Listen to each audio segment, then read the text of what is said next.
What's up guys, welcome back to the channel. In today's video we have a bit of a how-to video today. We have a 2010 Hyundai Tucson. This vehicle is experiencing a bunch of different problems. The one main thing is that it doesn't start.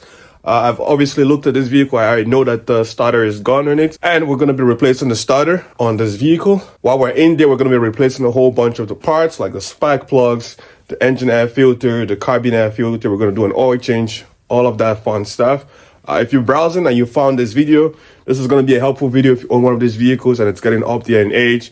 This will help you get this repair done yourself, or it's going to help you have an idea of what it entails to get this repair done if you're getting it done somewhere else. So let's get to the video.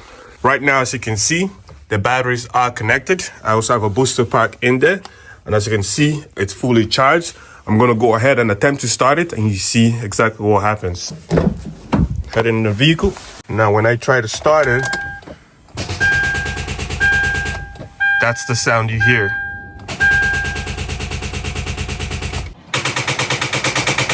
So that is how you know for sure your starter is gone. That clicking sound is no good. We're gonna get to work over here replacing that starter. First, I'm gonna disconnect the battery.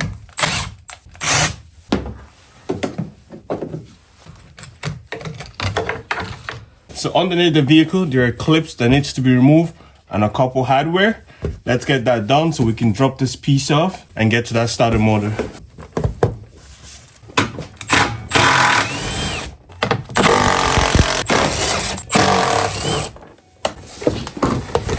And now, as you can see, we have that on the tray set aside. The bottom of the vehicle is now exposed. Up top here, we're gonna start removing the accessories for the airbox over here so we can gain access to some parts down there. Down in there, I'm gonna remove that bolt that secures the air intake hose to the throttle body. Like so. And removing the 4 clips for the airbox. Now we can wiggle that hose off. Like, and we're just gonna put that to the side. So now with those parts removed, I'm gonna show you exactly which bolts is securing the starter motor in place. So from the right side of the vehicle, facing the vehicle, if you go look down in here, you see a red bolt over here. That's one. And if you look slightly lower down there, that's another one down there, right over there. So those are the 2 bolts you need to remove to be able to remove the starter motor. And to remove that bolt, you need a 14mm socket.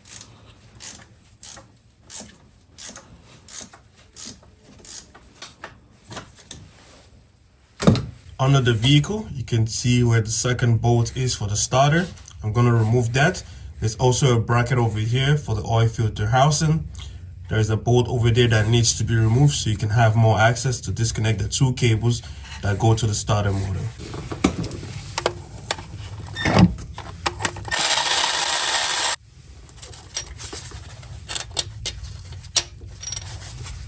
We have 1 starter motor bolt out now. Now I'm going to remove that bracket.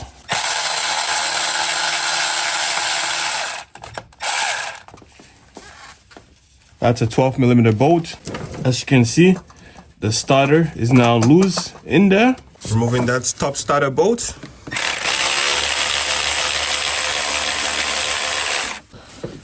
We have that top starter bolt out now. So at this point, you just have to get under here and just play around with it and find a way to get that starter out. There's not a lot of room to work with, but it can definitely be done. And slowly but surely, it's coming out. Like I said, there's no room to work with, but to just keep playing around with it and you can definitely get it out.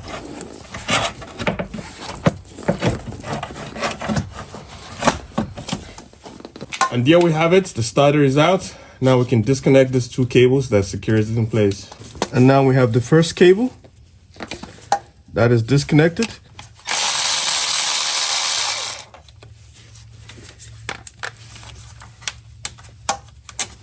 And now we have that starter out. All right guys, just like that, we have the original starter out. It took a little bit of work, lots of messing around, but it is very possible to get this done at home by yourself. So that's out.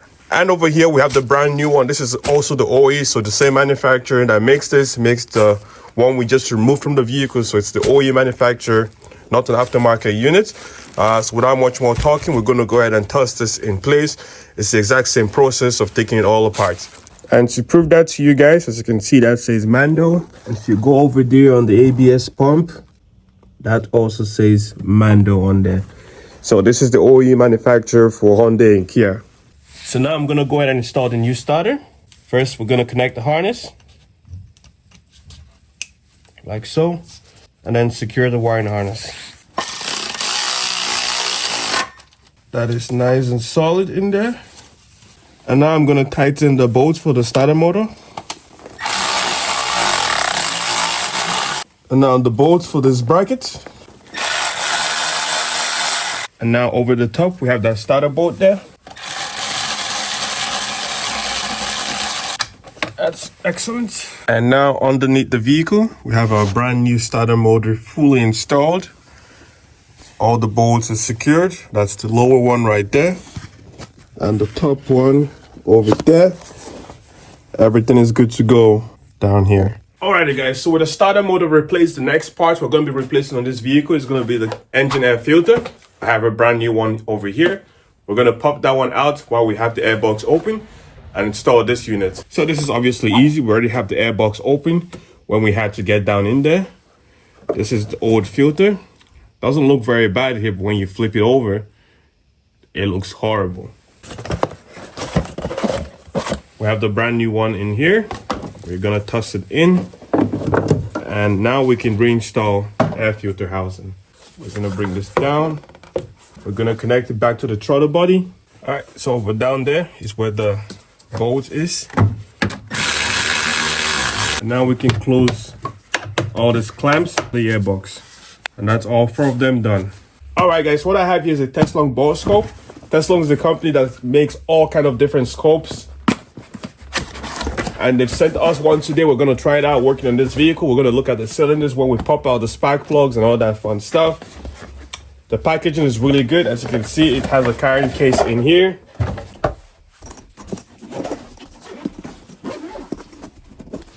And we have the tool in here. Very nice, very secured. Really like this. So I'm going to go ahead and remove the spark plugs. And when we remove that, we can use this to look at the inside of the cylinder. And to do that, we're going to pop off this engine cover. Like so. And over here, we have 4 coil packs that needs to be removed. 10mm bolts. We're going to remove the bolts.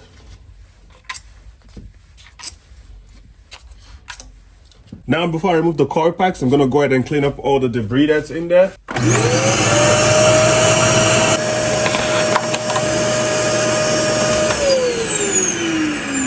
And now that's all cleaned, we have the first, the second, the third, and the 4th coil pack. And now I'm going to remove the spark plugs.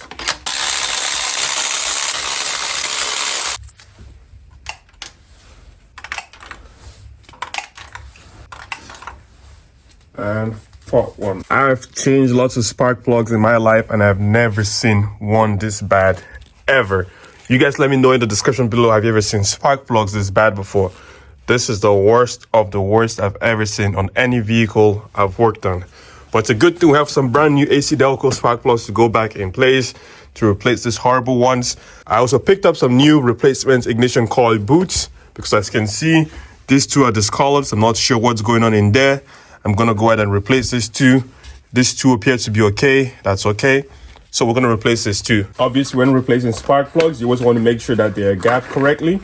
So we're going to open each individual box, make sure that they are gapped correctly before we install it in the vehicle. And to ensure that they gapped correctly, you can use a tool like this, which is a spark plug tool, or you can use a feeler gauge. For today's video, I'm going to be using this. It's very simple. As you can see, there are a bunch of numbers over here. The OE recommended spark plug gap for this vehicle is 0.044 of an inch.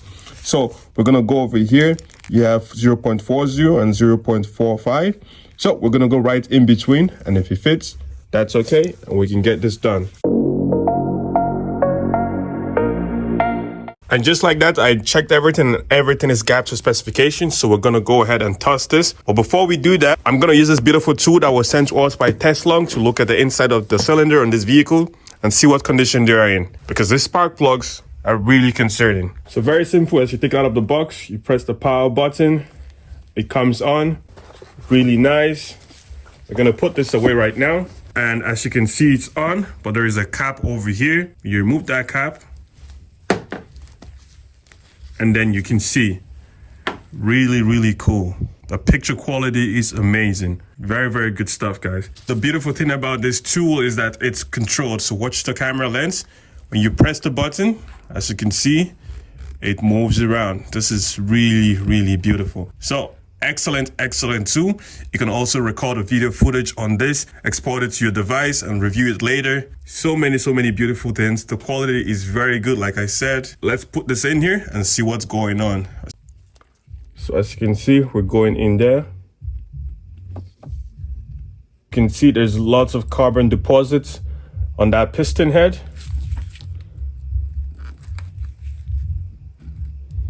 The cylinder wall appears to have some scoring, but that's not terribly bad. Same for the lots of carbon deposit, as you can see, right at the top over there. And if we move over to the other side, same thing, we have some carbon deposits, and on the piston head too. We're gonna look at cylinder 2 now. And this also has some carbon deposits on the piston head, as you can see. Not very bad. The walls appear to be okay. We have some carbon deposits up top too.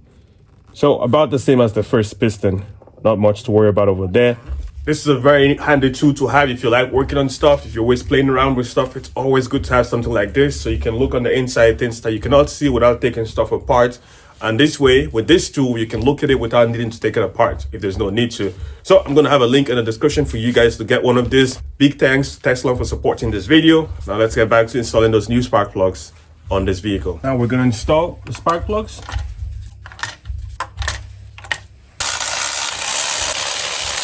Now, like I mentioned, we're going to be replacing the ignition coil boots. We have a brand new one over here. Just twist and slide this off like so, and throw on the new boots. Now I'm reinstalling the ignition coils.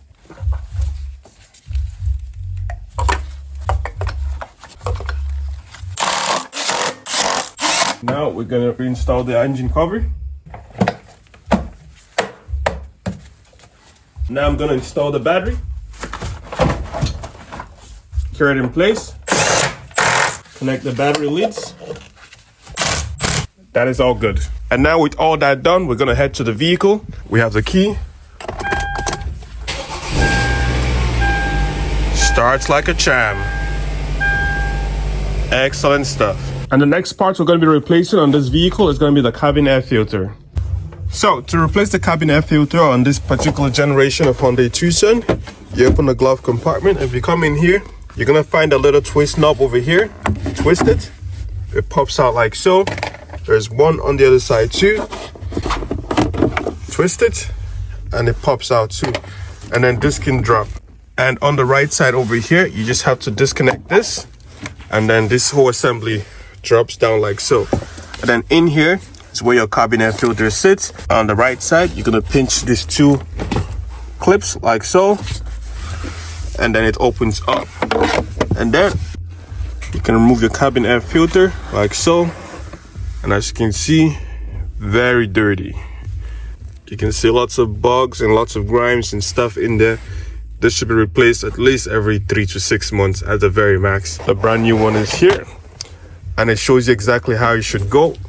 And now we install the cabin air filter in place. And with that installed, we can go ahead and close everything back off. Starting with the cover, like so. The knob on the side that actuates, like so. And then we can install these covers. And now we're gonna change the oil. First, we're gonna drain the oil that's currently in the vehicle.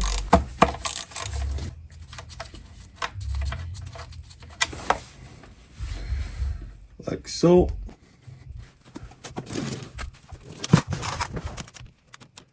And now the oil is out, we're going to reinstall the drain plug.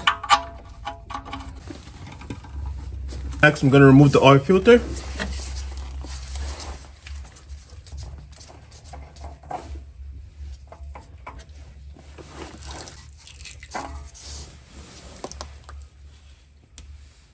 Now I'm installing the new oil filter.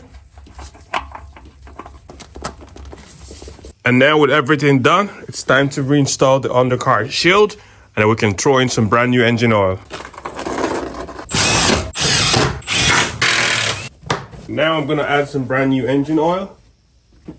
And that's good. And now I'm gonna start it up and make sure that oil circulates. I'm gonna check the level one more time.